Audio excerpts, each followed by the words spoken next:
Les amis, là nous allons parler des professions.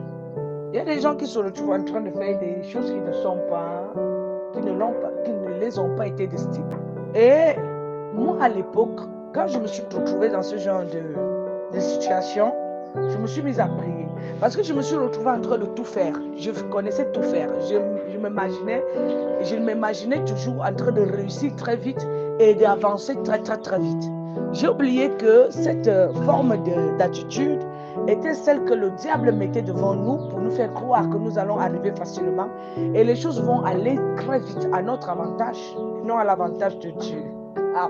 Quand je pense toujours à cela, je me mets toujours à redire, hey, donc l'heure s'il devait toujours me trouver étant célibataire ou bien en train de traîner ou en train de chercher encore ou bien sans visa.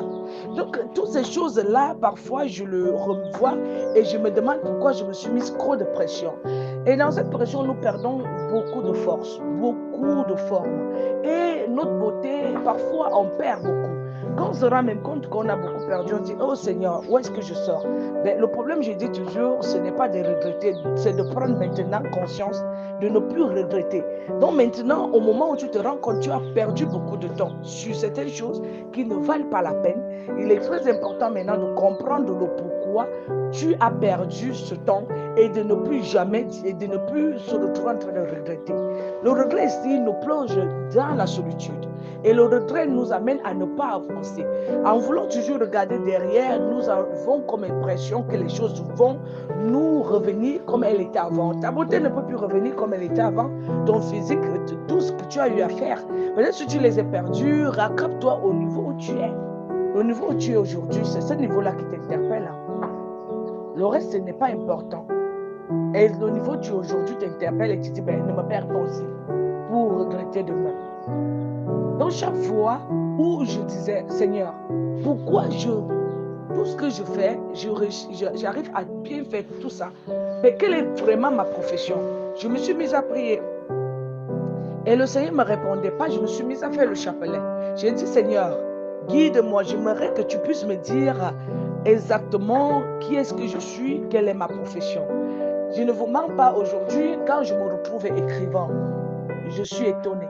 Est-ce ma profession? Moi, je n'ai jamais aimé lire. Après, je dis, ben, aujourd'hui, je suis en train de coacher les gens pour qu'ils puissent retrouver le chemin de leur vie. Mais est-ce que c'est vraiment moi, coach aujourd'hui? Moi, je ne me suis jamais vue dans ça. Aujourd'hui, je me retrouve étant artiste. Est-ce que c'était ça ce que j'ai voulu? C'est ce que le Seigneur lui a voulu pour moi, chef d'entreprise et autres. C'est ce qu'il a voulu pour moi. Et pas ce que moi j'ai voulu. Moi, j'ai toujours voulu faire du commerce et devenir une personne qui devait impacter une certaine personne par rapport à la beauté, parce que moi, je me sentais toujours bien habillée.